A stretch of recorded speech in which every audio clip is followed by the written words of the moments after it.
this is Sean from Time and Talk. I wanted to make a video about my latest acquisition, which is the Citizen Promaster Tough Titanium. I've spent a bit of time with it now, so I wanted to tell you guys what I think of it. Really impressed, but I'll go through why in a bit. So, first time I saw this watch, I thought it was pretty hideous, to be honest. The kind of oversized Arabic numerals, and I just didn't get it. And I also thought the price was too high, so I thought, who would pay this for a Citizen, a Quartz? And then obviously I changed my mind. I was looking for a beater watch, something that was, could take a beating. I wanted something light as well because I run, so I wanted something I could wear as I was running. And then I just started to get this in my head, and I really couldn't stop thinking about it. So eventually I bought it. And as I said, brilliant watch. I would really recommend it, and I'll take you through why in a few seconds. The case is 40mm. I have a 6¼ inch wrist, so perfect for me. It's got a Kevlar strap.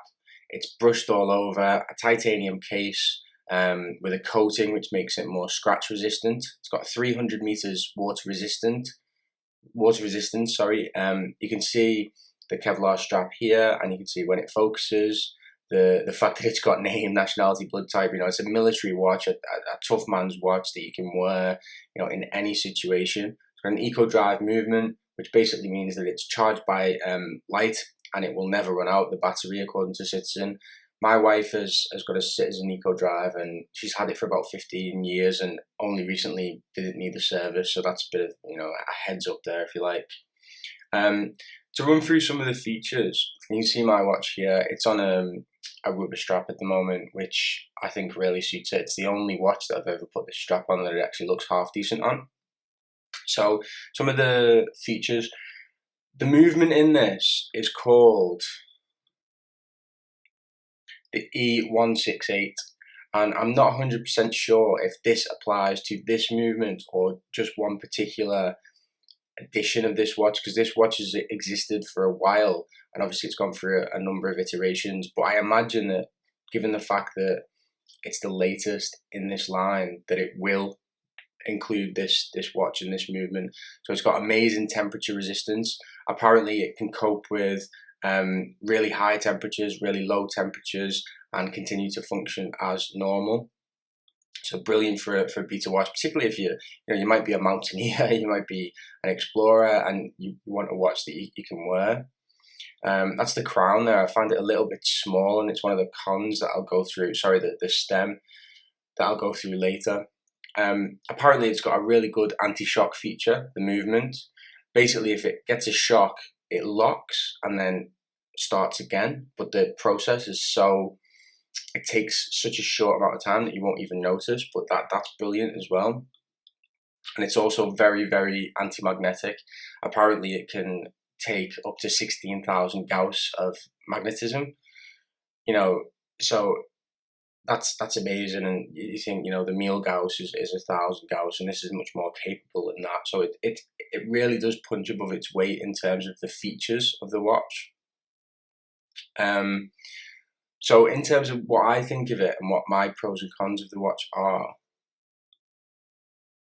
I think, start with the pros, that the watch is packed with features, as I've just outlined some of them. It's associated with Ray Mears, this model. This isn't the Ray Mears edition, it's a later edition, but, he's the kind of guy who would need something that's, hard wearing and things like that. It's so light, it's mega light. It feels like you're not wearing a watch. If you remove the Kevlar strap as well, it's even lighter. Perfect for wearing whilst exercising. That's fantastic. At first I didn't like the look of this watch, but I think it looks brilliant now. I think it strikes that balance between tool watch, and I think it's pretty nice looking, to be honest. In terms of the cons of the watch, it's not particularly versatile. It's good for casual wear, but I wouldn't wear it at the office. I don't think it could be dressed up, if you like, but that's not what it's supposed to do. As I said before, briefly, the screw down crown seems a little flimsy, and the stem feels a little short. There might be a reason for that, and hit me in the comments if you know it, but that's something that bothered me a little bit. Eco drive movement. Not everyone likes quartz. If you don't, this is not for you, and you might want something a little bit different.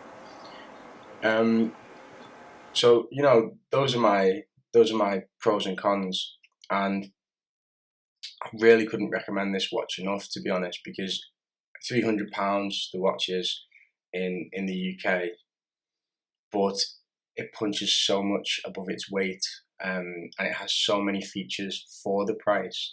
And when we think about tool watches, the Rolex Explorer or the Milgauss and watches like that, we expect them to be packed with features, and this really does kind of have more features than some watches that are much, much more expensive, including, for example, the titanium case. Apparently, it's scratch proof. I'm not going to demonstrate that on camera, obviously, because, well, I don't want to scratch my watch. That's something a little bit strange about the watch. See the date window? It has like a rough board around it. And again, I'm not sure why that might be. But hit me in the comments if you know. But I'm not sure about that. Another thing that I noticed about this watch as well is that it has good finishing, alternate between polished and brushed finishes. It's not just an austere tool watch, it does have some flair about it as well. I'm going to, in a second, show you a lume shot. The lume is fantastic. One thing I really like about the lume is that the numerals are lumed, so there's no mistake in the time. As you can see, it's fantastic, legible. It lasts all night, so you can read it in. I really like that. I think it's really useful if you wake up, and I do wear a watch when I'm asleep. So, wrist shot. So I've got a 6.25 inch wrist. It wears really well. It wears quite small, but I like that. Thanks for watching. If you like my channel, please subscribe. Hope everyone's staying safe. Thanks very much. Bye bye.